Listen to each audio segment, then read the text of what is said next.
When it comes to everyday goods, American consumers are spending more, but they're likely getting less. Data released by the Commerce Department showed that shoppers spent 1% more in June than the previous month. But with record high inflation squeezing household budgets and pressuring the Federal Reserve to raise interest rates, fear of a recession remains strong.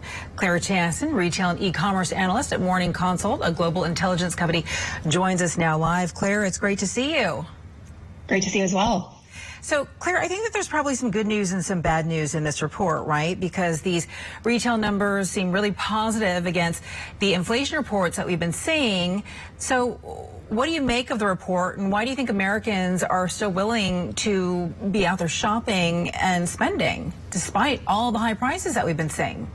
Absolutely. So as you said, there's good news and bad news in this report. And I think it kind of depends on where you are on your pessimistic or optimistic outlook. The good news is that we're seeing that Americans are continuing to be able to absorb the higher prices that we've seen at gas stations and grocery stores. But we've got to keep in mind that this report tracks overall spending, but is not adjusted for prices. So this means that people are spending more, but not necessarily buying more goods in terms of volume. They're just paying more for the goods that they're already buying. So what are they buying exactly? Because I know that sometimes when we look at things like groceries and gas, that's one thing. It's one part of the report. But if it's more consumer discretionary, if they're buying goods like stereos and big screen TVs, and that's another thing. So what exactly are they buying? And are there any retail categories that we've been seeing a definite decline in spending?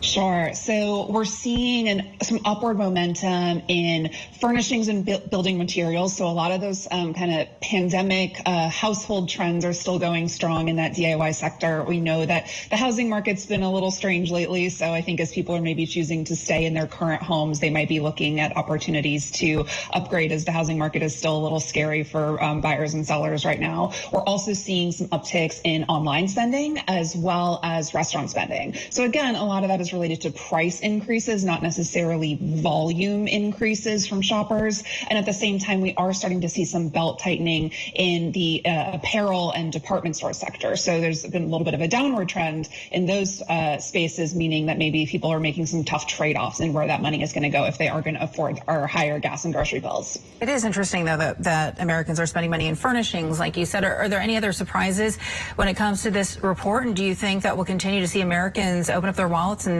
keep spending money?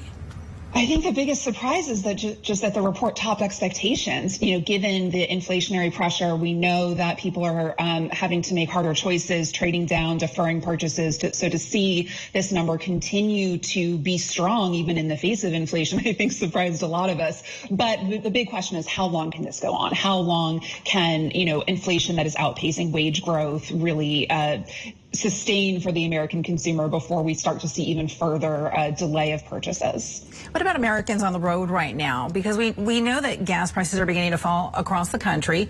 And according to AAA, the national average is about $4.50 a gallon. So the question is, have we reached a peak?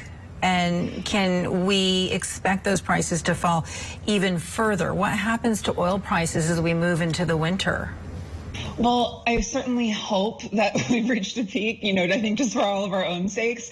There's so many different dynamics between, Russia's war in Ukraine that is obviously upending the global oil markets, as well as the report that you just did on gas prices. We know that we're hoping that the gas prices continue to come down, but there's still a lot of uncertainty there. The good news, though, is that does have longer term ramifications throughout the supply chain, which can help to reduce the cost of moving goods around the world to further help to reduce the prices that we're seeing at the stores. Let's talk about inflation. I wanted to get your biggest takeaway from this report, because inflation and interest rates have been causing many Americans to panic, and we keep hearing the R word over and over again: recession, recession, recession. But it seems that Americans, according to what you're telling us, are still spending. So is the fact that Americans are still spending, does that ease the fear of a recession at all?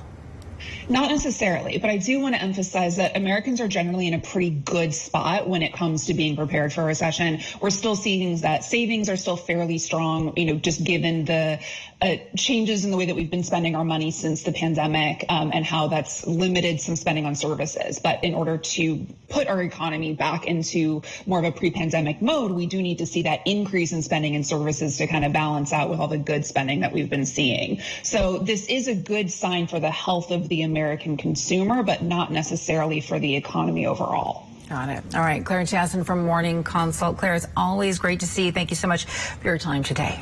Thank you.